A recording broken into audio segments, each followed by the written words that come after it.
At our temple every day we have class in the morning. So there's different speakers, and we speak from the teachings of Srila Prabhupada, who is our founder of this Krishna consciousness movement. So he brought this knowledge to us, so we can also understand God, and we can develop our dormant love of God, and then we can go back to the spiritual world. So you're welcome to come every day. We have different speakers, and what we do is that we read from what the representative of God, Srila Prabhupada, has written down, and then we speak from his teachings, and we share our realizations, and we can also ask questions and share our personal realizations or what we have heard from other speakers. So basically we are just repeating what the previous teachers have taught us, coming directly from God. So we try as much as we can to speak that. So we have different verses every day. So today we're speaking from this verse. So first we'll say the verses and then we'll repeat them. So today we're speaking from Srimad Bhagavatam, Canto 2, Chapter 2, which is entitled The Lord in the Heart, and we're reading text 17. Na yatra kalo animisham para prabhu, kuto nu deva jagatam ya ishire, na yatra sattvam na rajas tamascha, na vai vikaro na mahan pradhanam. So these verses are in Sanskrit language. So we'll do word for word. So we'll say, we'll break up the word that Prabhupada puts in all his books, and then we'll say the English word. So please repeat: na, not. Yatra, wherein. Kala, destructive time. Animisham, of the heavenly demigods. Paraha, superior. Prabhu, controller. Kutaha, where is they? Nu, certainly. Devaha, the demigods. Jagatam, the mundane creatures. Ye, those. Ishire, rules. Na, not. Yatra, therein. Sattvam, mundane goodness. Na, no. Rajaha, mundane passion. Tamaha, mundane ignorance. Cha, also. Na, no. Vai, certainly. Vikaraha, transformation. Na, no. Mahan, the material causal ocean. Pradhanam, material nature. Translation by Srila Prabhupada Ki Jai. In that transcendental state of labdo pashanti, there is no supremacy of devastating time which controls even the celestial demigods, who are empowered to rule over mundane creatures, and what to speak of the demigods themselves. Nor is there the material mode of goodness, no passion, no ignorance, nor even the false ego, nor the material causal ocean, nor the material nature. Please repeat: in that transcendental state, of labdo pashanti, there is no supremacy of devastating time, which controls even the celestial demigods, who are empowered to rule over mundane creatures. And what to speak of the demigods themselves. Nor is there the mode of material goodness, no passion, no ignorance, nor even the false ego, nor the material causal ocean, nor the material nature. So purport. Devastating time, which controls even the celestial demigods by its manifestations of past, present and future, does not act on the transcendental plane. The influence of time is exhibited by the symptoms of birth, death, old age and disease. And these four principles of material conditions are present everywhere in any part of the material cosmos up to the planet Brahmaloka, where the duration of life of the inhabitants appears to us to be fabulous. Insurmountable time even brings about the death of Brahma, so what to speak of other demigods like Indra, Chandra, Surya, Vayu and Varuna.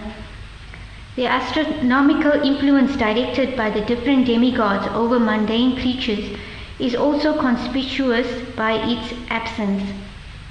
In material existence, the living entities are afraid of satanic influence, but for a devotee on the transcendental plane, there is no such fear at all. The living entities change their material bodies in different shapes and forms under the influence of the different modes of material nature, but in the transcendental state, the devotee is guna-tita, or above the material modes of goodness, passion and ignorance. Thus the false ego of I am the Lord of all I survey does not arise there. In the material world, the false ego of the living being trying to lord it over the material nature is something like the moths falling in a blazing fire.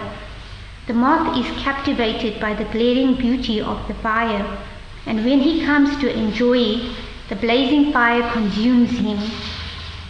In the transcendental state, the living being is pure in his consciousness, and as such he has no false ego to lord it over the material nature. Rather, his pure consciousness directs him to surrender unto the Supreme Lord. As stated in the Bhagavad Gita 7:19, Vasudeva Sarvamiti Mahatma Sadulabha. All this indicates that in the transcendental state, there is neither material creation nor the causal ocean for material nature. The above mentioned state of affairs is factual on the transcendental plane, but is factually revealed in a transcendentalist knowledge of the advanced state of pure consciousness. Such transcendentalists are of two types, namely the impersonalists and the devotees. For the impersonalists, the ultimate goal or destination is the Brahma Jyoti or the spiritual sky, but for the devotees, the ultimate goal is the Vaikuntha planets. The devotees experience the above-mentioned state of affairs by attainment of spiritual forms for activity in the transcendental loving service of the Lord. But the impersonalist, because of his neglecting the association of the Lord, does not develop a spiritual body for spiritual activity, but remains a spiritual spark only, merged in the effulgent spiritual rays of the Supreme Personality of Godhead. The Lord is the full-fledged form of eternity, bliss and knowledge, but the formless Brahma Jyoti is simply eternity and knowledge. The Vaikuntha planets are also forms of eternity, bliss and knowledge, and therefore the devotees of the Lord who are admitted into the abode of the Lord also get bodies of eternity, bliss and knowledge. As such, there is no difference between one and another. The Lord's abode, name, fame, entourage, etc. are all of the same transcendental quality, and how this transcendental quality differs from the material world is explained herewith in this verse. In the Bhagavad Gita, three principal subjects have been explained by Lord Krishna, namely Karma Yoga, Jnana Yoga and Bhakti Yoga. But one can reach the Vaikuntha planets by the practice of Bhakti Yoga only. The other two are incompetent in helping one reach the Vaikuntha Lokas, although they can, however, conveniently take one to the effulgent Brahma Jyoti as described above. Jai Shri Prabhupada Ki Jai.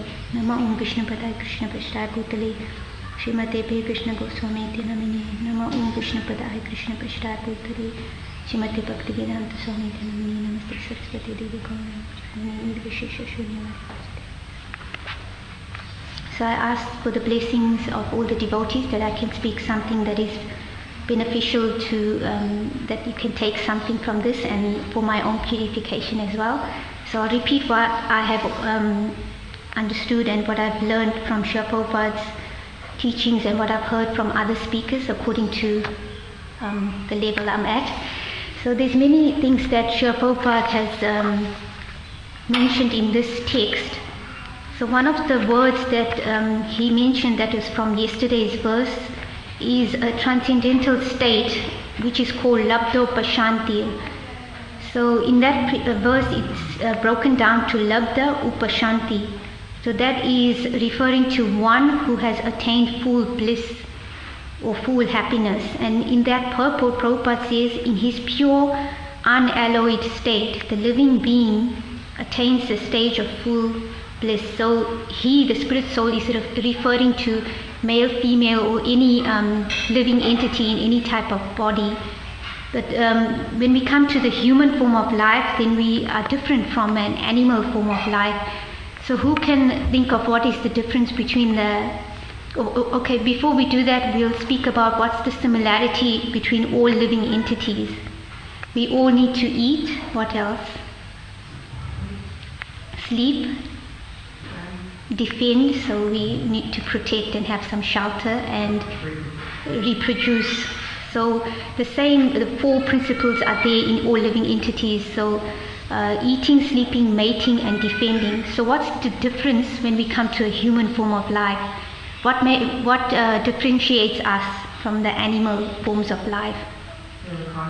Yes, we have a conscience, and also we can inquire into the purpose of life, whereas animals, even though they have a loving propensity to their offspring and their family, but they don't have this inquiry that who am I, who is God, and what is my purpose in this world, and how can I develop my loving relationship with God and go back to the spiritual world. So this material world, we all in this material world. And Prabhupada explains that from Brahma Loka. So Brahma Loka is the highest planet in the material world. And then it's broken down. There's the upper planetary systems, the middle planetary systems, and the lower planetary systems. So I'm sure most of us have also watched movies where there's like satanic people, and so they are in the lower grade. So the human form of life, we can inquire, we can understand. So we are actually spirit souls, the spark of the spirit soul in a body. So I'm covered in a female body, in an Indian body, but the spirit soul is pure, and we can be in an animal species, in a tree body, a worm body, insect body, but we all spirit souls, we all part and parcel of the Lord, of Krishna. So Krishna has many names, Allah, Jehovah, he's known by different names, but we have the one God. And in Indian theology, we have many gods, just like in a government, you have the president and you have the administrators. So the demigods are agents of the Lord who are empowered by the Lord to carry out like the functions of the world. Like we have the god of the rains, and the god of the wind, and the sun god, the moon god. So they all have a certain function. So, and they understand that they are servants of God, not that they're acting independently. So when we understand that, just like the minister, if he thinks that I am independent of the president and I can do whatever I want, then he becomes culpable to punishment by the government because he's acting independently, or he may collect some funds and he's taking it for his personal use. So these demigods, agents of the Lord, they are representing God, and so they are acting on that nature. But we also find in these scriptures that sometimes the demigods also, they forget, even though they are very elevated persons, because you don't get a position unless you qualified like a minister. they don't get the position if they're not qualified in a certain area. Like the Minister of Agriculture, he knows something to do with working the land and he has qualifications, or he may have studied. Or the Minister of Education has done some education degree.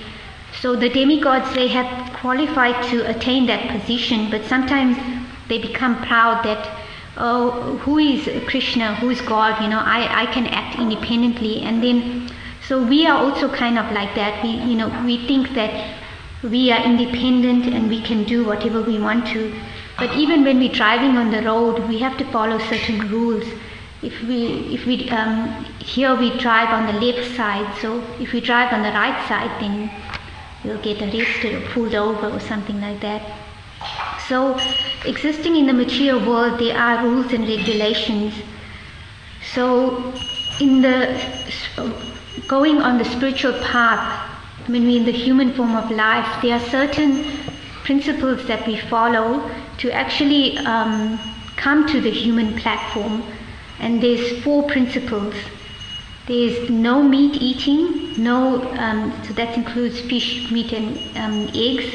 No illicit sex, no sex outside of marriage. No gambling, and no intoxication. So that just brings us up to a human platform, because when we eat, people who eat meat, they're not understanding that compassion, because we are actually killing an animal that also has children, has parents.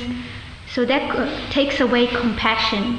So in order to develop in our God consciousness and progress on the spiritual path, we don't eat meat, fish, and eggs, because it takes away compassion. So even the animals like the monkeys or the pigeons, they may be vegetarians, but they don't have this propensity to inquire about the higher goals in life. And so we all spirit souls, and Prabhupada also mentions in the Bhagavad Gita that there's 8,400,000 species of life. So there's insect bodies, tree bodies, mammals, and different types of bodies. So according to how we act in the material world, we attain that body. So if any of you are familiar with our Bhagavad Gita, we have a few pictures in there.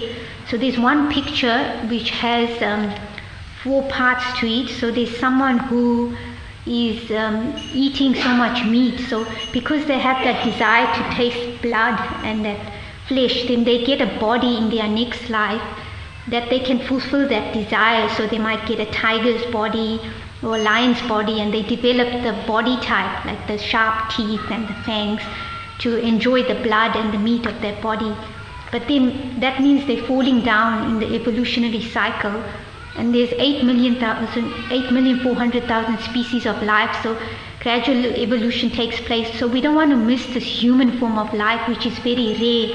We've attained this human form of life, so we don't want to glide down into lower species. We want to progress on the spiritual path, so we can ultimately go back home, back to Krishna, where we can serve him, just like in these paintings up here.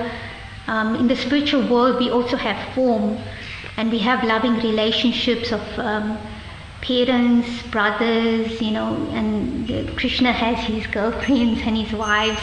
So there's relationships in the spiritual world. And but the difference in the spiritual world, like Prabhupada mentions in this purport, the symptoms of material existence, so when we go back to the spiritual world, we are not affected by devastating time. So how do we understand that? Because in the spiritual world, we see that there's also time. They get up in the morning, Krishna wakes up, he blows his buffalo horn, and he calls his friends, and he goes out and herds the cows. And Mother Yashoda, she's cooking for him, and it's time for lunch. So we see that time is there. But the difference is that time is not, the symptom of time in the material world is birth, death, old age, and disease. But in the spiritual world, we don't have these. We enjoy eternally in the spiritual world. We have loving relationships. And then also in the spiritual world, there's no modes of material goodness, material passion, and material ignorance. So we might question that what's wrong with material goodness? So we have three modes of nature, or gunas. So gunas means ropes. So in the material world, we always affected, whether we practicing or whoever we are affected by these three modes of material goodness. So we acting to do good things, we kind to people, we do philanthropic work, and we help like someone, an older person across the road. We like with the COVID now, there's people also who are helping people get groceries and dropping it off at their doorstep. And then mode of passion is, I'm really fired up, I'm going to work hard, I'm in the business mode, going to make money and do things like that. And the mode of ignorance is when someone is lazy, they're just with a packet of chips or whatever it is and watching TV, they don't want to do anything. But then material mode of goodness, even though we're helping people, at the end of life, if it's not connected to God, then we're just going to attain another material body. And if we all in our life, as a human form of life, we're doing good things, but it's not connecting to God or Krishna, then we may get another human body, but we may be born in a rich family, but that doesn't guarantee that we're going to go back home, back to Godhead. So we're going to go around the Ferris wheel again and again. There's no guarantee that accident might not happen. I might come in contact with bad association, and then I'll start taking intoxication, illicit sex and gambling, and then glide down again into the evolutionary cycle. So our goal is not to get a better material body and a better material situation in our next life. Our goal is to understand what is our purpose in life. So when we have this human form of life, we are also functioning in this world. We also have family, like we see practitioners of spiritual life, they also get married, they have children, they have jobs, and we are doing service, we are doing activity. But the difference is that the consciousness. So what is consciousness? Is the mindset that I'm doing this as a service to God. I'm maintaining my family, I'm going out to work, and the money I'm bringing in, I'm taking my family to go see the Lord, whether it's going to the church or the mosque or the temple, but it's service to God. And I'm buying nice clothes so we can wear nice clean clothes to go and see the Lord, and we can invite devotees to our homes, we can cook nice offerings for the Lord, offer it at our altar at home, or bring offerings to the temple. And if we have home programs, we offer it to the Lord, like Radha cooks a lot for the devotees. So then we can feed that blessed food to the devotees. So materially speaking, someone may invite people to their homes, and they might just, even if they're vegetarians, they'll have vegetarian foodstuffs. But that is not, we're still getting some karma from it, because vegetables are also living entities. But when we offer that food to the Lord, He is taking away that karmic reaction, and He's blessing the food. So the food we eat blessed food, and that purifies our consciousness. And then we also chant the Hare Krishna Maha Mantra. So in this age, we have 4 ages: the golden age, the silver age, the bronze age, and the iron age. So right now, we are in the iron age. So in the iron age, we are recommended to chant the holy names of the Lord, just like in the Bible it says, hallowed be thy name. So the holy name is so powerful, and Prabhupada mentions here that there's no difference between Krishna, his name, his form, his pastimes. So by chanting this powerful mantra, which is on that board, which are the names of God, Krishna, we say Hare Krishna, Krishna Krishna, Hare Hare, Hare Rama, Rama Rama, Hare Hare. So by chanting the names of the Lord, and by eating food that's blessed by the Lord Prasadam, by associating with devotees, then we become purified by engaging in service. Just like if an athlete, you want to build up your athletics skills and you want to compete in a competition, you're going to hang around and work out with people who are also doing the same thing, like someone who's doing practicing on the canoe. Is it called a canoe? They wake up early in the morning and then they go with their, they find one person or group, a team, and then they go out and they practice and they have a strict regime that they follow. So Prabhupada mentions in our scriptures also, he gives the example of a drunkard. If we associate with someone who's drunk and we're not a drunk, then gradually we will also become a drunkard. Just like an accountant, we associate with someone who's in that field, or a lawyer, then we're also developing that, the mindset, the skills, the language, the activities of that person. So that's why association is so powerful, whether it's good association or bad association. So in the human form of life also, we always have a choice to act on a higher consciousness in service to God, or on a lower consciousness. So that free will, every living entity, we understand that we're controlled by also the laws of the government. We have to drive on a certain side of the road. We are governed by the modes of material nature. But one thing in the human form of life is that we always have this minute or slight free will and choice of how we act. So as Ramai Swami Maharaj was saying a few days ago when he gave class, he said that even if we are treated badly, but how we respond creates our future of how we're going to progress on the path of spiritual life. So, for example, if someone says something bad and then I might retaliate, but that's also degrading me.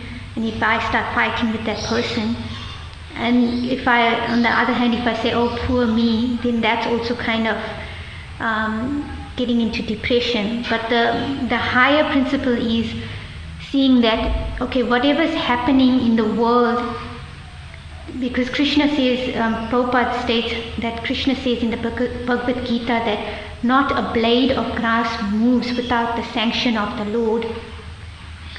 So we understand that even externally someone may be an agent to our suffering, but ultimately that is sanctioned by the Lord, and we need to understand that, okay, maybe that person is acting under lower nature, but at the same time that's happening, so what am I learning from this? What's the lesson that I need to take from this?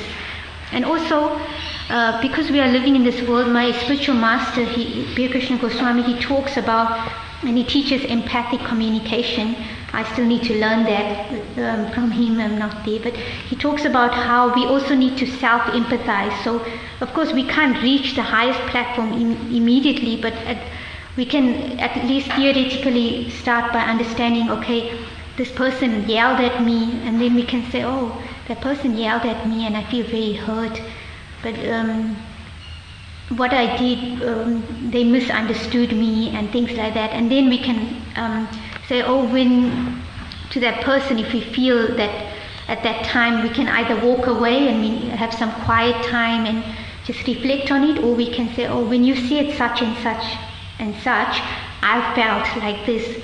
Because we also, sometimes we may interpret things according to our upbringing, our conditionings, and the way we perceive things. So when we are expressing, communicating in that way, we are actually opening up that this is how I felt. I'm taking responsibility for my feelings. So then it might open up, that person might say, oh, then they might calm down a bit and say, oh, I got upset and angry because I had a need for this thing to be done. I was really hungry, and then I got angry because you didn't, you gave everything, all the prasadam away, or whatever it is, the example. So there's always a need behind it. Like my spiritual master, he's given an example of, in the material world, sometimes someone might want to drive a Mercedes-Benz and drive around the neighborhood. And so what's that need? Okay, maybe they're showing off. But the need is that I have a need for appreciation, but it's coming out in a distorted way. So we always need to understand that when a thought comes in our mind, so I'm saying this because I'm also trying to, hopefully it will absorb in my own mind, is that what is that need that I'm trying to fulfill? Because he talks about how money, it doesn't fulfill our needs. It's a strategy that we can use to fulfill our needs, because money can't really buy happiness. Because we see people even in the most poorest countries, and you go to the villages and the children and everyone are so happy. And sometimes you may go to the most affluent part of the world, and everyone, they have money, they have everything, material opulence, beautiful women, beautiful men, whatever it may be, but they're not happy. So the need is, there's some other needs. And when we connect those needs to God, to Krishna, and we try to serve Krishna and please Krishna, then automatically, like if someone is hungry and they eat prasadam, you don't question a person that, oh, are you still hungry? Automatically your hunger is pacified, your mind is peaceful. So similarly, by serving the Lord, everything else is attained. Just like when we're watering the roots of a tree, then the branches are automatically watered. We don't have to water the branches separately, the leaves separately. So we don't have to serve our nation, serve the demigods, serve everyone else. We serve the Lord. At the same time, we need to understand this in the proper way, that okay, I'm just going to serve the Lord, I'm going to not going to look after my family. No, it doesn't work like that. Because we're functioning in the material world, we may have responsibilities, we may have children, we may have a job. So we're also functioning on that level that we're still following the material laws, the laws of the land. We are also driving, just because we are practitioners of spiritual life or devotees of Krishna, it doesn't mean we drive on the right side or we create our own rules. We are following the laws of the land, we drive on the left side as well. So while we're in the material world, we're also functioning with the material laws, but at the same time, our consciousness is that this is service to the Lord. So when we dovetail and connect this to the service of the Lord, then we're not influenced by Gunatita. Prabhupada mentions here, Gunatita is the transcendental state of a devotee where they are above the material modes of goodness, passion and ignorance. So we are not being kind just because for the sake of being kind. We are being kind because we are serving the Lord, that we are giving this knowledge to people so they can also understand, and we can all understand, try to progress on the path of spiritual life and go back home, back to Godhead, back to Krishna. So I was just researching a bit, and Prabhupada mentions in this purport that there's two types of transcendentalists or followers of so he talks about merging oneness with the Supreme Lord. So we have the impersonalists. So in the impersonalists, they want to merge with the Supreme Lord. So there's a spiritual sky, just like the sun's rays. We see the sun's rays. So what they want to do is to merge into the spiritual sky, and that they where there's eternity and knowledge, but there's no happiness. So they don't want that individuality. They want to cut it off. But the spirit soul, our nature is that we are eternally. We are eternal, we have full knowledge, and we have bliss. So when one wants to go to the Brahma Jyoti, then there's no real happiness there, because our nature is to serve. Just like sugar, the nature of sugar is sweetness. You can't take away sweetness from sugar. So our nature as spirit souls are servants of the Lord. So, and then there's the devotees. So the goal of the impersonalist is to merge with the spiritual sky, and the goal of the devotee is to go back home, back to Godhead, and serve Krishna in loving relationships. So yesterday someone was asking the question, so I found that interesting in this verse, Srimad Bhagavatam 2.9.25 purport.